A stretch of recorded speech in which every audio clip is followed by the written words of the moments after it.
কি আর কমু আফারা ভাইরা বোনেরা, যে হারে গরম পড়তাছে। আর এই গরমের মধ্যে সবাই মেঘ উপরে প্রতিশোধ নিতে চায়। কে নিকে কইলাম কতটা কন্ত দেখি। কথার মধ্যে কথা হইলো যে রাত বাজে 8টা। এখনে আমার মাইয়া পোলা আমার হাজবেন্ড সবার মন চাইছে রাতের বেলা একটু গরম গরম চিকেন কষা খাইব।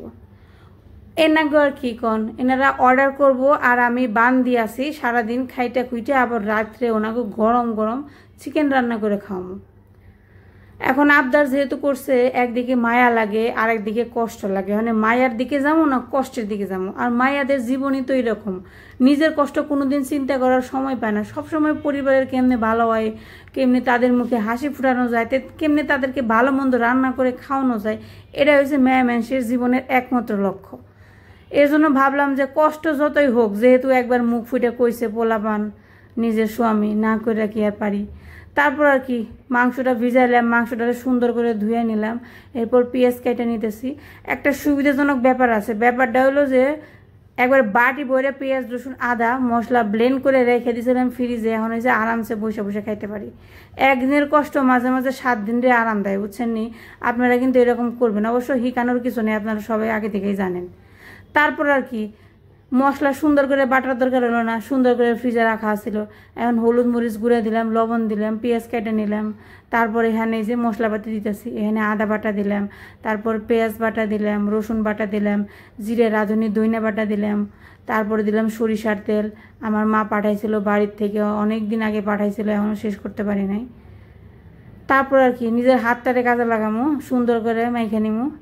এই গরমে মনটাই চাই যদি কেউ এসি লাগাই দিত গরমের দিনের নিকে, শীতের দিনে এলে পরে আবার ফেরত দিতাম, খালি আওলাদ দিত, তাহলে মনটা খুব ভালো লাগতো। কিন্তু এসির যে দাম, এসির দামের চাইতে বেশি দাম হয়েছে কারেন্ট বিল।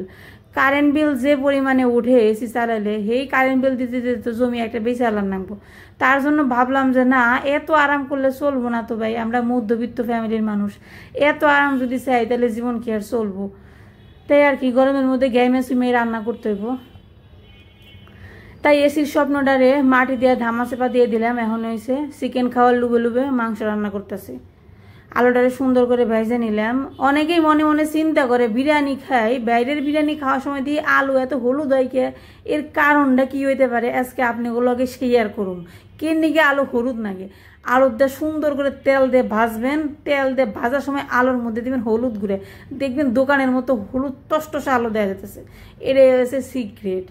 আলুটারে ভেজে তুইলে নিলাম, তারপরে দিলাম হলো চিকেনটা মশলা দিয়ে মাখা আছিল, সাথে কটা মুরগির ঠ্যাংও আছিল। অ্যান্ড ঠ্যাং যাগো পছন্দ তারা কি আর ঠ্যাং ফালাইতে পারে কোন? অনেকেই কইবেন ঠ্যাং নিয়ে কত জায়গায় আটে মুরগি, যত জায়গায় আটুক না গে, ডিম তো তার চেয়ে খারাপ জায়গা দেয় আহে, তাও তো মানুষ ডিম ছাড়া পারে না, তাহলে ঠ্যাং খাইতে কোথায় কি কোন তো দেখি। ঠ্যাং যাগো পছন্দ তারা তো ঠ্যাং খাইবই। তো ঠ্যাংটার ফালাইলাম না, কষ্ট করে পরিষ্কার টরিষ্কার করে একদম ধুয়ে ধুয়ে রান্না করে আলাইলাম। দেখবেন যে এই ঠ্যাংই বেশি খাইবো মানুষে, ও মানুষে না, আমাকে বাড়ির মানুষ আর কি।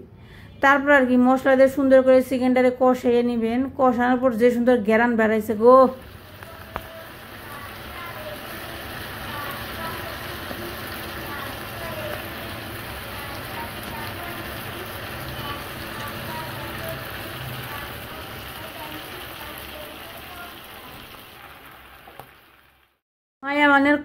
মায়া মানুষের কষ্ট একমাত্র সৃষ্টিকর্তা ছাড়া আর কেউ বোঝে না। দেখছেন বাইরের আবহাওয়াটা আপনাকে দেখাইলাম, কি সুন্দর ঝিরিঝিরি বৃষ্টি পড়তেছে। কনসে অনেকক্ষণ ধরে গরমে কাতরাইতেছিলাম, ভগবানটা রাখতেছিলাম, ভগবান একটু বৃষ্টি দাও একটু বৃষ্টি দাও। অবশেষে দিয়ে ভগবান আমার কথা শুনলো।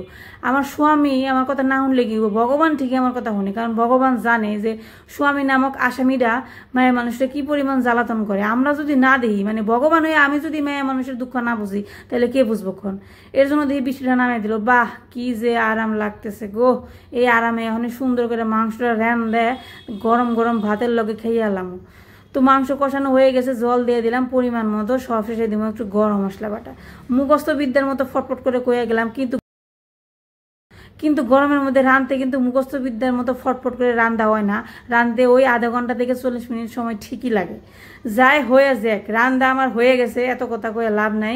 এখনকারই খাইবার বহুম। ভালো থাকেন সবাই, আর বৃষ্টিটা উপভোগ করেন।